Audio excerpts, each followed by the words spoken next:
अमरावती जिल्हा परिषदेनं 2024-25 या आर्थिक वर्षातील रोजगार हमी योजनेचा 10,105 कोटी 35,70,000चा आराखडा तयार केला आहे।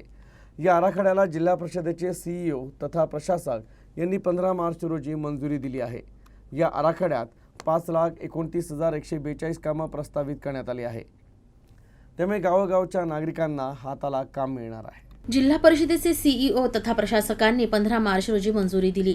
या आराखड्यास 5,29,142 कामे प्रस्तावित करण्यात आली आहेत। यामुळे गावोगावच्या नागरिकांच्या हाताला काम मिळेल।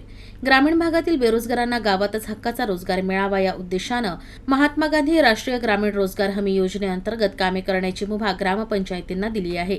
यासाठी ग्रामपंचायतींना मोठ्या प्रमाणात निधी उपलब्ध करून दिला जातोय। रोजगार हमी योजनेतून ग्रामीण शेतकरी, शेतमजुरांना सामाजिक सुरक्षा, महिला आणि दुर्बल घटकांचे सक्षमीकरण आणि पंचायत राज संस्थांना बळकट केले जात आहे।